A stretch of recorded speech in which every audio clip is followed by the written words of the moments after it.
think when there's a guy like with Tyron at his level of experience, it's almost impossible for him to not overlook you, right? Because he's been a world champion, so he's going to assume he's got that experience to beat you. Do you think it's even possible for him to really know how good he could be? Yeah, look, I think that's a big detriment to him. The fact that he's a bit delusional. I think genuinely, just like his friend Ben Askren thought, oh, this is just a YouTuber. He can't be that good. And that will be a part of his demise. This is the toughest fight that Woodley has ever had. And I mean that on my mom's life. And I hope he trained like that, but my guess is that he didn't. You've shown up to a few UFC events recently. Have you thought about maybe inviting Dana White to this one? You know, I don't think Dana would come, man. You know, we go back and forth at the end of the day. He's always talking about me.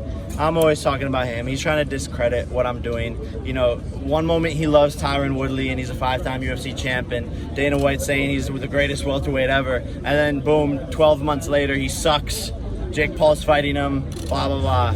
You know, so he's just trying to discredit anything that I do. Which, of course, that's what I would do if I was in his position. He's a smart guy. Where does that story end? Does that end with you fighting a UFC fighter who's currently on their roster? I think it ends with me running into him in a club in Vegas and knocking him the fuck out.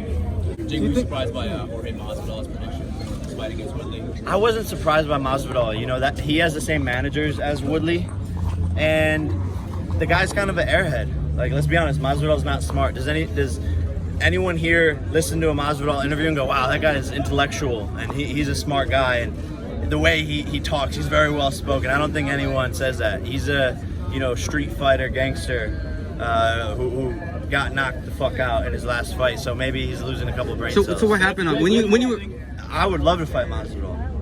I think it could very, very much so happen. Jake, so it's originally when you fought Ben Askren, he was all supportive and all stuff, and then you kind of just switched up. You put some tweets kind of saying, all right, you know, well, why did you change? You went from like a supporter to like now kind of discrediting and picking against you, like Ben Askren? Oh no, Masvidal. Like he was like kind of like, you know, he was rooting for, you know, he kind of had the hoes will be hoes, bitches will be bitches.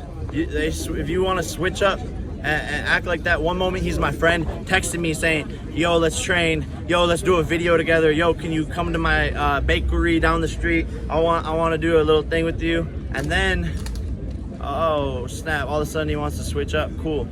That's not how I was raised, not here in Ohio. If I'm your friend, I'm your friend, but if he wants to switch up, hoes will be hoes.